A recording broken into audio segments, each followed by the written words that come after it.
എല്ലാവർക്കും news first മലയാളത്തിന്റെ പുതിയൊരു വീഡിയോയിലേക്ക് സ്വാഗതം. ക്രിക്കറ്റ് വാർത്തകൾ ആദ്യമേ അറിയാൻ ഈ ചാനൽ മറക്കാതെ സബ്സ്ക്രൈബ് ചെയ്യുക. ഇന്ത്യയും ശ്രീലങ്കയും തമ്മിൽ ഏറ്റുമുട്ടുന്ന 3 മത്സരങ്ങളുള്ള പരമ്പരയിലെ ആദ്യ T20 മത്സരം ജൂലൈ 27 ശനിയാഴ്ച നടക്കും. ഗൗതം ഗംഭീർ മുഖ്യ പരിശീലകനായി സ്ഥാനം ഏറ്റെടുത്തതിനു ശേഷമുള്ള ആദ്യ മത്സരവുമാണ്. കൂടാതെ സ്ഥിരം T20 ക്യാപ്റ്റൻ എന്ന നിലയിലെ സൂര്യകുമാർ യാദവിന്റെ ആദ്യ മത്സരവും കൂടിയാണ് ഇത്. അതിശയിപ്പിക്കുന്ന ചില ഒഴിവാക്കലുകൾ ഉണ്ടായിരുന്നെങ്കിലും ശക്തമായ ഒരു ടീമിനെ തന്നെയാണ് ശ്രീലങ്കയ്ക്കെതിരായ പരമ്പരയ്ക്ക് വേണ്ടി പ്രഖ്യാപിച്ചിട്ടുള്ളത്. ടീമിന്റെ വൈസ് ക്യാപ്റ്റനായി ശുഭ്മൻ ഗില്ലിനെ തിരഞ്ഞെടുത്തിരുന്നു. ടീമിൽ വിക്കറ്റ് കീപ്പർ ബാറ്റർമാരായി ഋഷഭ് പന്തും സഞ്ജു സാംസണും ഉണ്ടാകും. സ്പിൻ ഡിപ്പാർട്ട്മെന്റിന്റെ ചുമതല അക്സർ പട്ടേൽ, രവി ബിഷ്ണോയ്, വാഷിംഗ്ടൺ സുന്ദർ എന്നിവർക്കാണ്. പേസ് ഡിപ്പാർട്ട്മെന്റിനെ മുഹമ്മദ് സിറാജ് നയിക്കും. അർഷ്ദീപ് സിംഗ്, ഹാർദിക് പാണ്ഡ്യ, ശിവം ദുബെ, ഖലീൽ അഹമ്മദ് എന്നിവരാണ് മറ്റ് 3 പേസ് ബൌളിംഗ് ഓപ്ഷനുകൾ.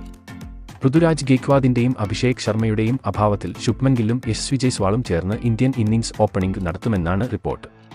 സഞ്ജു സാംസണും ഋഷഭ് പന്തും തമ്മിൽ ഒരു ടോസ് അപ്പ് ഉണ്ടാകും. പ്ലേയിംഗ് 11-ൽ ഇരുവരെയും ഉൾക്കൊള്ളിക്കാൻ സാധ്യത തീരെയില്ലാത്തതിനാൽ സൂര്യകുമാറിനും ഗംഭീറിനും കടുത്ത വെല്ലുവിളി നേരിടേണ്ടിവരും. സിംബാബ്വെയ്ക്കെതിരെ സാംസൺ തന്റെ അവസാന മത്സരത്തിൽ ഒരു മാച്ച് വിന്നിംഗ് 50 അടിച്ചു.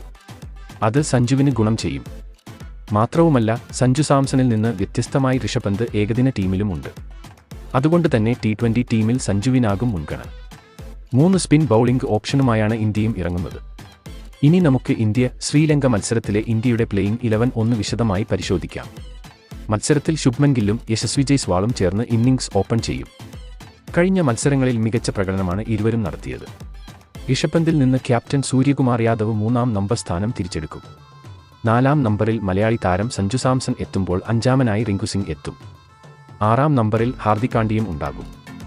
ഇനി ബൌളിംഗ് നിരയിലേക്ക് വന്നാൽ അർഷ്ദീപ് സിംഗ്, മുഹമ്മദ് സിറാജ് എന്നിവരാകും പേസ് നിരയ്ക്ക് നേതൃത്വം കൊടുക്കുക.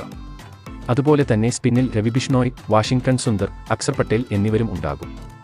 എന്തായാലും ശ്രീലങ്കയ്ക്കെതിരായ ഇന്ത്യയുടെ ഈ പരമ്പരയിൽ ടീം ഇന്ത്യ മികച്ച പ്രകടനം തന്നെ കാഴ്ചവെക്കും എന്ന് ഉറപ്പാണ്. അപ്പോൾ ഇതിനെപ്പറ്റി നിങ്ങളുടെ അഭിപ്രായം എന്തെന്ന് താഴെ കമന്റ് ചെയ്യുക. ഇതുപോലത്തെ കൂടുതൽ ക്രിക്കറ്റ് വാർത്തകൾക്കായി ഈ ചാനൽ മറക്കാതെ സബ്സ്ക്രൈബ് ചെയ്യുക.